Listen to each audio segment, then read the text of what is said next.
Sir నమస్తే అండి. నమస్తే. మొన్న జంతర్ మంతర్ దగ్గర విద్యార్థులు చేసిన నిరసనలకు మనం చూస్తూనే ఉన్నాం. ఈ కేసులు పెట్టడాలు, వాళ్ళ పైన ఒక ప్రెషర్ తీసుకురావడాలు. ఈ నేపథ్యంలో రాహుల్ గాంధీ గారు అసలు అవినీతికరంగా, మోసపూరితంగా ప్రభుత్వాన్ని, వ్యవస్థని నడుపుతున్న ప్రధానమంత్రి మోదీయే ప్రజలందరికీ క్షమాపణ చెప్పాలి. వీళ్ళు మా మీద కేసులొద్దు తీసేయండి, క్షమాభిక్ష పెట్టండి అని అడగడం ఏంటి? అది కరెక్ట్ కాదు. అవసరమే లేదు అంటున్నారు. అంటే నిజానికి ఈ కేసులు ఎత్తేయమని ఒక జాతీయ స్థాయిలో ఆందోళనకి దిగాల్సినటువంటి అవసరం ఉంది. హ్మ్. అంటే చాలా బిగ్ డిబేట్ జరుగుతోంది. ఇప్పుడు భారతీయ జనతా పార్టీకి చెందిన లేకపోతే ఎన్‌డీఏకి చెందినటువంటి మీడియా హ్యాండిల్స్ అన్నీ కూడా ముక్త కంఠంతో ఎఫ్ఐఆర్‌లు తీయకూడదు. అక్కడికి వచ్చింది మొత్తంగా యాంటీ నేషనల్ బ్యాచే వచ్చింది. వీళ్ళందరూ జాతి విద్రోహ శక్తులు మాత్రమే. పైగా ఆపు, అలాగే కాంగ్రెస్ పార్టీ వీళ్ళందరూ కూడా ఆర్గనైజ్ చేసి చాలామంది గూండాలను అక్కడికి దింపారు. ఇదంతా పెయిడ్ బ్యాచ్. దీంతో పాటు బంగ్లాదేశ్ నుంచి, పాకిస్తాన్ నుంచి రకరకాలుగా వీళ్ళకి డబ్బులు అందాయి. కోట్లు, హ్మ్. దాదాపు 9,00,00,000 భోజనం ఖర్చులు చెప్తున్నారు వీళ్ళు. అవును. చెప్పి ఈ డబ్బులు చైనా నుంచి, అక్కడి నుంచి వచ్చేసిన ఈ డబ్బులన్నీ పెట్టేసి వీళ్ళు అక్కడ ఒక విధ్వంసం సృష్టించటం కోసం వీళ్ళందరినీ డబ్బులిచ్చి తెచ్చుకున్నారు. డబ్బులిచ్చి తెచ్చుకున్నటువంటి వీళ్ళ మీద కేసులు పెట్టకపోతే ఎలా? నరేంద్ర మోడీ గారు మెత్తగా వ్యవహరిస్తున్నారు. వీళ్ళని గురించి బాధపడాల్సిన అవసరం లేదు అని నీట్ అడ్మిట్ కార్డ్, ఆ అడ్మిట్ కార్డు చూపించిన వాళ్ళకి మాత్రమే ఇక్కడ ఎఫ్ఐఆర్‌లు తీసేయండి. మిగిలిన వాళ్ళెవరికీ తీయాల్సిన అవసరం లేదు. హ్మ్. అలాగే మోడీ గారు కూడా ఆ రోజున ఆయన అర్ధరాత్రి చేసినటువంటి వీడియోలో విద్యార్థుల భవిష్యత్తు ఏమైపోతుందో అనే ఆందోళనతోనే ధర్మేంద్ర ప్రధాన్‌తో రాజీనామా చేయించాలని నిర్ణయం తీసుకున్నట్టుగా ఆయన మాట్లాడాడు. అసలు నిద్ర పట్టట్లేదన్న విధంగా కూడా అది ఆ వీడియోకి సారాంశంగా బయటకొచ్చింది. అవును. ఇంత అర్ధరాత్రి పెట్టారంటే నిద్ర రావట్లేదు నిద్ర అన్నట్టు. లేకే ఏం చేయాలో అర్థం కాక అతలాకుతలమై చివరికి ఈ వీడియో పెట్టిన తర్వాత మనశ్శాంతితో పడుకుని ఉంటాడాయన అని అనుకోవాలి ప్రపంచం. కానీ ఆయన ఉన్న ప్రదేశంలో అప్పుడే తెల్లారి ఉండొచ్చు కూడా.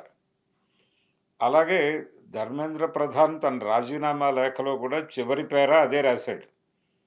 చాలా స్పష్టంగా నేను ఈ దేశ భవిష్యత్తు కోసం ఆ విద్యార్థులు సఫర్ అవ్వకూడదు అనే మాత్రమే రాజీనామా చేస్తున్నాను తప్ప, నీట్ వ్యవహారంలో మా వైపు నుంచి తప్పులు జరిగాయనేది కరెక్ట్ కాదు అనే పద్ధతుల్లోనే ఆయన రిజిగ్నేషన్ లెటర్ ఉంది. హ్మ్. ఇలా వాళ్ళు దేశం కోసం, ధర్మం కోసం మేము ఈ పనులు చేస్తున్నాం అనే పద్ధతిలోనే మాట్లాడుతున్నారు తప్ప, ఈ ఆందోళన, ఆ రోజు చలో సంసద్ కార్యక్రమము దాని గురించి వాళ్ళెక్కడా కూడా అడ్మిట్ చేయట్లేదు కనీసంగా. ఇలాంటి కండిషన్‌లో దీన్ని విపరీతంగా ప్రచారం చేస్తున్నారు ఊరు వాడ.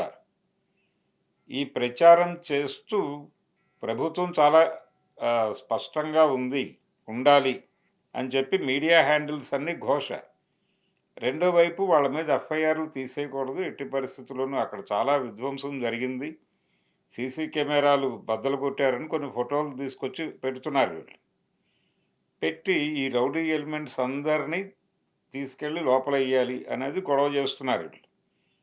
దాదాపు వీళ్ళు కూడా ప్రభుత్వం కూడా అదే మాట్లాడుతోంది. ఎఫ్ఐఆర్‌లు తీయటానికి ఇదేమిటి అంటే, విద్యార్థుల సమస్యలు విద్యార్థులు మాత్రమే మాట్లాడాలి. విద్యార్థులకు మద్దతుగా ఎవడు రాకూడదక్కడికి. హ్మ్. 45 ఏళ్ళు దాటిన వాళ్ళు కూడా వచ్చారక్కడికి. వాళ్ళకి, విద్యార్థులకి ఏమిటి సంబంధం అని మాట్లాడుతున్నారు వీళ్ళు. 45 కాదు, 70 ఏళ్ళు, 80 ఏళ్ళు దాటిన వాళ్ళు కూడా వస్తారు. వచ్చి ఈ పిల్లలు ఎందుకు ఆందోళన చేస్తున్నారో కనుక్కునే హక్కు, అధికారం ఈ దేశ పౌరుడికి ఉంది. వెళ్ళి వాడికి నచ్చితే వాళ్ళ ఆందోళన జెన్యూన్ అని అనిపిస్తే మద్దతుగా కూర్చుంటారక్కడ. అది తప్పు అనటానికి వీళ్ళకి హక్కేముంది? హ్మ్. ఇప్పుడు మీరెలాగైతే మాట్లాడుతున్నారో విద్యార్థుల సమస్యలు విద్యార్థులే చూసుకోవాలని, ఆ జరిగిన వ్యవహారం మీద మాట్లాడటానికి మీకు హక్కు లేదు గదా! కానీ మీరెందుకు మాట్లాడుతున్నారు గొంతేసుకుని? అని ఎవరు అడగటం లేదనేది వాళ్ళ బలం. హ్మ్. సో, ఇప్పుడు ఈ కేసులు ఎత్తేసుకుంటారా లేదా అనే దాని మీద విస్తృతంగా జరుగుతున్న చర్చలో భాగంగా రాహుల్ గాంధీ గారు జెన్యూన్ విషయాన్నే జనం ముందుకు తీసుకొచ్చాడాయన. ఇప్పుడు వెళ్లి ప్రాధేయపడటం ఏమిటి? అంటే కేసులు ఎత్తేసుకోమని ప్రాధేయపడటం ఏమిటి? అది డిమాండ్‌గా ఉండాలి. ఆ డిమాండ్ వాళ్ళు అంగీకరించారు ఓరల్‌గా. అంగీకరించి ఇప్పుడు ఓరల్ కాదు, మేము ఇన్ రిటర్న్ కమిట్మెంట్‌లేమి ఇవ్వలేదు గాబట్టి, అటువంటిదేమీ లేదు అని మాట్లాడుతున్నారు. ఇది ఎలా కరెక్టు? అనేది ఆయన క్వెషన్ చేస్తూ మనం అడుక్కోవద్దు.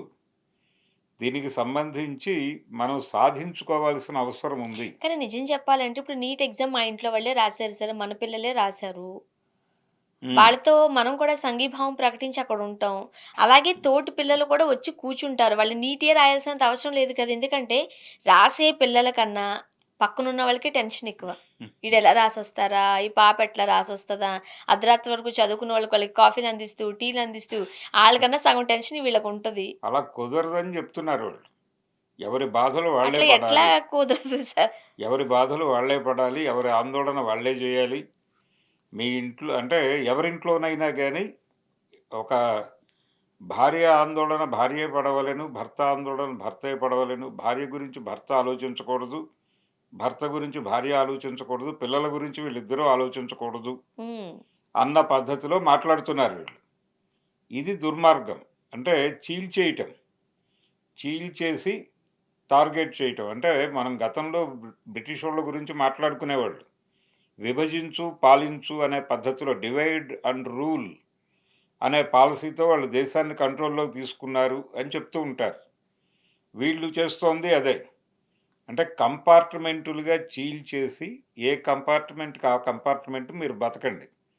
పక్క కంపార్ట్‌మెంట్‌లో ఏం జరుగుతోందో తొంగి చూస్తే మీ మీద కేసులు పెడతాం. హ్మ్. వాళ్ళ కష్టమో, సుఖమో వాళ్ళు పడతారు. మీరు don't interfere in that compartmental issue అని చెప్తున్నారు వీళ్ళు ఓపెన్‌గా. ఇది దుర్మార్గం. దీన్ని ఖండించవలసిన అవసరం ఉంది. ఇప్పుడు అక్కడికెళ్ళినటువంటి తల్లిదండ్రుల్ని, స్నేహితుల్ని, శ్రేయోభిలాషుల్ని అందరినీ క్రిమినల్స్‌గా చూపించే ప్రయత్నం చేస్తున్నారు. హ్మ్. ఇది ఎలా యాక్సెప్ట్ చేస్తారు ఎవరైనా? అందుకని కేసులు ఎత్తేసుకోమనో, లేకపోతే ఎఫ్ఐఆర్‌లు ఎత్తేసుకోండి అనో బతిమాలుకోవడం కుదరని పని. రాహుల్ గాంధీ చెప్పిన పద్ధతుల్లో.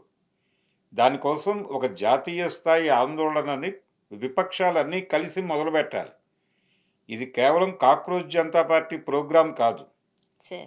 కాక్రోచ్ జనతా పార్టీ చేసిన కార్యక్రమంకి సంబంధించి ఆ జంతర్ మంతర్‌కి వచ్చిన వాళ్ళ మీద ఇన్ టోటల్ ఎఫ్ఐఆర్‌లు విత్‌డ్రా చేసుకొని తీరాలి. దాని మీద జరుగుతున్నటువంటి దుష్ప్రచారానికి వాళ్ళు జాతికి క్షమాభిక్ష వేడుకోవాలి. క్షమాపణ వేడుకోవాలి. హ్మ్. క్షమాభిక్ష కాదు. క్షమాపణ వేడుకోవాలి. నేరుగా ప్రధానే అని డిమాండ్ చేస్తున్నాడు రాహుల్ గాంధీ. అది జెన్యూన్ డిమాండ్.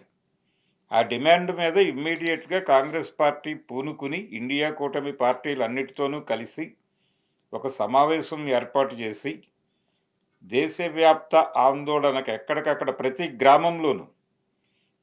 గ్రామంలోనూ ఒక నిరాహార దీక్ష శిబిరాన్ని ప్రారంభించి లోకల్ వాళ్ళందరితోనూ అక్కడ కూర్చోబెడితే అప్పుడు సెగ తగులుతుంది. అప్పుడు ఈ ఎఫ్ఐఆర్‌లు ఇన్ టోటల్ విత్‌డ్రా చేసుకుంటారు. పైగా ఎఫ్ఐఆర్‌లు విత్‌డ్రా చేసుకోవటం అనే కల్చరు, కేసులు ఎత్తేసుకోవటం అనే కల్చరే లేదన్నట్టు మాట్లాడుతున్నారు. సార్. చాలా సందర్భాల్లో అలా కేసులు ఎత్తేసుకున్న చరిత్ర ఉంది మనకి. హెచ్‌కేఎల్ భగత్ వ్యవహారంలోనే ఢిల్లీలో జరిగిన గొడవల్లోనే చాలా కేసులు పక్కకి తప్పించిన చరిత్ర ఉంది. కనుక రాహుల్ గాంధీ డిమాండ్‌ని అది కేవలం ఒక వ్యాఖ్యగానో, ఒక స్టేట్మెంట్‌గానో కాకుండా కార్యక్రమంలోకి దిగాలాయన. దిగి దేశవ్యాప్త నిరసన కార్యక్రమాలు చేయబట్టి కలిసొచ్చే అన్ని పార్టీలతోనూ ఒక ఐక్య వేదిక నిర్మిస్తే ఇదే వచ్చే ఎన్నికలకి నగారా అవుతుంది. సార్. అంటే ఉద్యమాలు తెలుసు.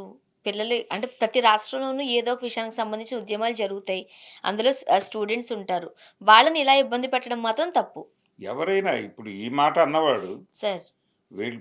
మీరు స్టూడెంట్‌లా 45 ఏళ్ళు దాటినోళ్ళు మీరెందుకొచ్చారు ఇక్కడికి అంటే, రేపొద్దున ఎవరో ఏదో ఇష్యూ మీద వచ్చి ధర్నా చేస్తూ ఉంటారు. రైతులు చేస్తూ ఉంటారు. హ్మ్. రైతులకు ఇంకెవరో వచ్చి సంఘీభావం అప్పుడు తెలియజేస్తారు. రైతులే కూర్చోవాలి. ఎవరు వెళ్లి కూర్చోరు. ఇంకెవరు అసలు మాట్లాడకూడదు మాట్లా దాని గురించి. మరి ఇంత స్ట్రిక్ట్‌గా ఉన్నవాళ్ళు, విద్యార్థులకు వ్యతిరేకంగా వీళ్ళందరూ మాట్లాడుతున్నారు గదా ఇప్పుడు. హ్మ్.